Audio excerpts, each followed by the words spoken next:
Hi everyone, and welcome to the Rocks in Sydney. This is such a fascinating place. This is a site of where Australia was first settled back in 1788, January the 26th, when the first fleet arrived and unloaded their cargo of convicts. So come with us today as we go and explore the Rocks and look at its fascinating history. So we've had our coffee. We're now down at the Rocks ready to go and explore some of the history of the early settlement of Sydney. For me, I just love coming and looking at the old buildings that are here.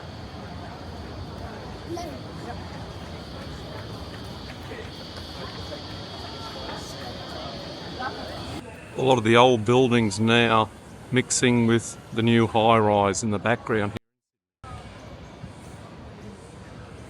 It's just so good to see. So good to see the heritage buildings being preserved. All too often we see our old buildings getting demolished and putting up new modern ones.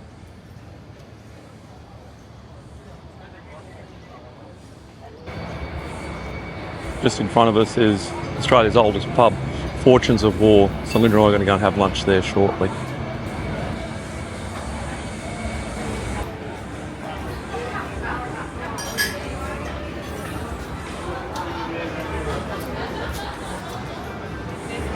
Nurses' Walk was a shortcut that provided access to Sydney's first hospital between the years of 1788 and 1816.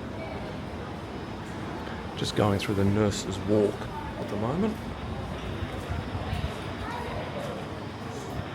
The Nurses' Walk now.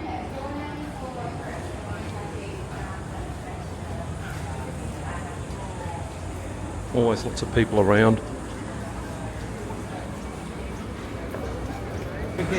And this was the first hospital in Sydney from 1788 to the early 1800s and became a police station.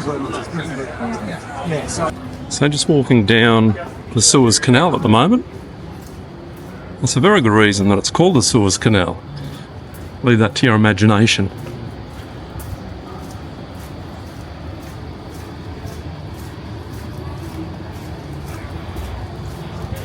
Cadman's Cottage was built around about 1815, and it's actually only one of a handful of buildings that remain from the early years of colonisation in Sydney.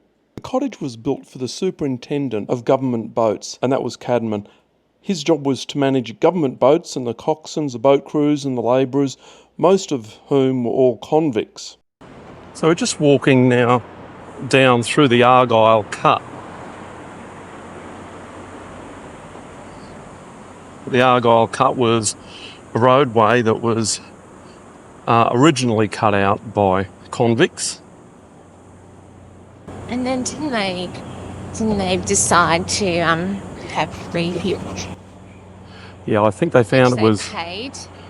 The work was that hard. They actually hired people to come and continue the digging, and later on there was some blasting happened here as well.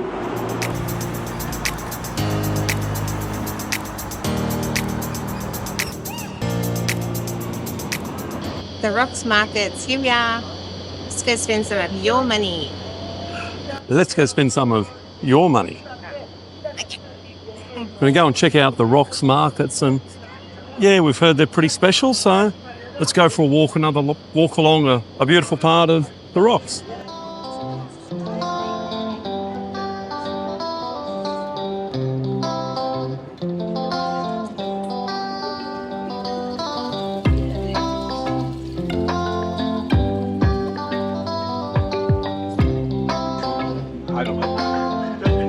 I'm going to stop and look at something.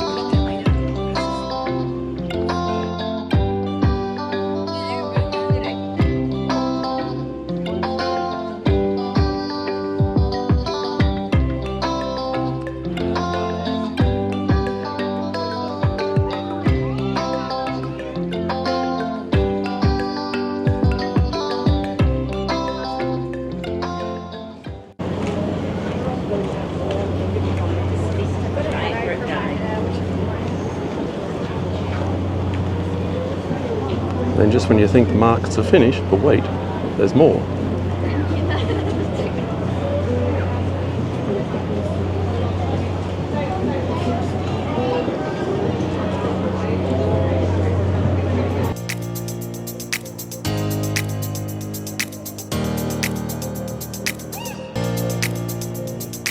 So Linda and I are having a break. We are hiking around the rocks, and here we are at the tea cozy. Oh, Linda said it's adorable. So the scones look amazing. There's lemon myrtle, Lemon myrtle. and this one is ice bobo. Oh, ice bobo. Oh, wow. And this is a raspberry, rhubarb and vanilla jam, and a strawberry jam. Oh, yummy. Well, let's tuck in.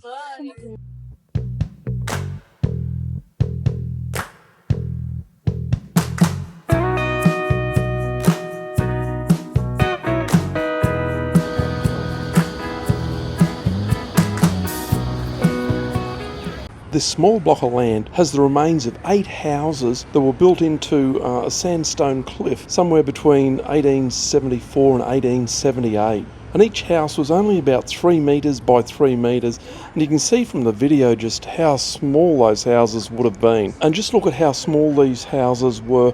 They were basically 2-room houses, and like back in the 1800s, most families consisted of a mum, dad and 10 children. Gives you some sort of an idea of what the living conditions were back in the early days of Sydney.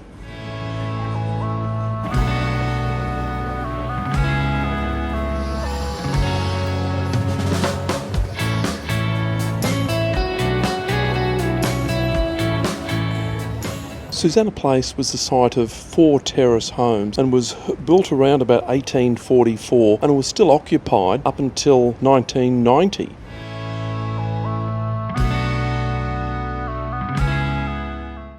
The Big Dig is an area of land containing the foundations of over 30 homes and shops, some dating as far back as 1795, and so far they've uncovered around 750,000 artefacts, some of which they have on display in the display cases. And the Big Dig, it provides an insight into what early urban life was like.